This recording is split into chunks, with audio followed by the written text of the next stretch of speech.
So, in order to properly start this review, I first need to introduce you to the Anger Room. This popular New York and Los Angeles attraction works under the theory of destruction therapy. The idea is that you'll relieve stress if you go into a small room and smash everything up.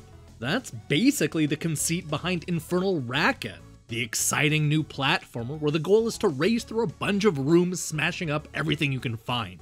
It's not exactly the year's deepest action game, but I'll admit that it helped to relieve a lot of stress.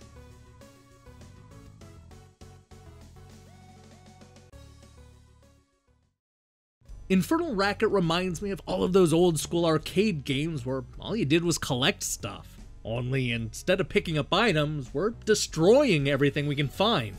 You play a little red devil with an axe and a penchant for shattering fragile glassware, breaking prized statues, and vandalizing rare paintings. He's trying to track down the legendary diamond, a famed collectible that he hopes to one day smash into a million tiny pieces. But it's not going to be an easy ride, because the spirit of glass is always waiting for our hero to screw up. The idea is to enter each room and systematically destroy everything you can find. Once you've broken at least 70% of the items in the room, a door will open up and you can move on to the next stage. You can stick around and try to bash up the remaining pieces, but once the door opens, you'll have to worry about the aforementioned spirit of glass. This guy's not only aggressive, but he'll kill our hero in a single hit. Now, instead of embarking on a standard quest, Infernal Racket will keep throwing random levels at you until you either die or beat the game. There are 200 handcrafted stages to play through, including some with weird gravity quirks and fun themes. It's designed to be played in short bursts, and the randomization helps to make each playthrough feel a little different. That said, you'll certainly run into the same basic ideas repeated from one level to the next, and the breakable objects are always the same. The good news is that our ruinous hero will level up as the destruction mounts, allowing us to unlock powerful upgrades that will help our little devil make it even further into the chaos. Every time you level up, you'll choose one of 3 randomly selected upgrades. This can include adding a couple of extra hearts to the life bar, giving our hero extra strength, making him faster, and even giving him life after death. There are only 10 of these power-ups, so you'll see the same ones pop up every run, but they're still a welcome addition. There's a simplicity here that definitely works in the game's favor. Just like the quarter-munching arcade cabinets that inspired it, Infernal Racket is easy to pick up and play and requires almost no directions.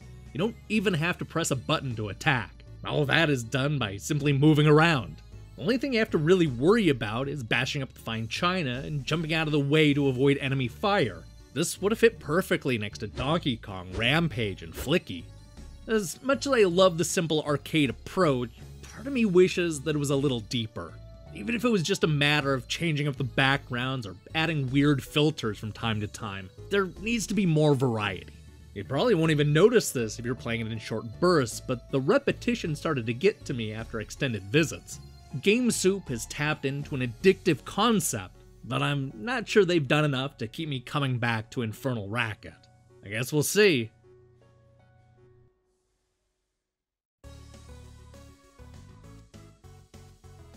Infernal Racket has one of those themes I can't help but love. There's something cathartic about running around and destroying millions of dollars worth of fine china, priceless sculptures, ancient gemstones, ornate chandeliers, and more.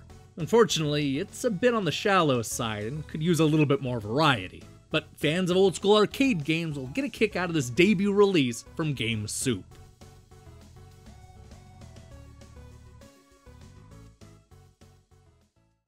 Hey, thanks for watching our review.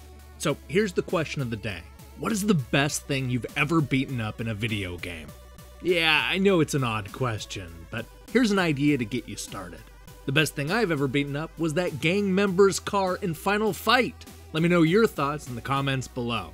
In other news, we have a huge week in store for you, including reviews of Mutant Football League, The Mummy Demastered, and Judge, as well as my hands-on assessment of the Super Retrocade, where I'll answer all of your questions.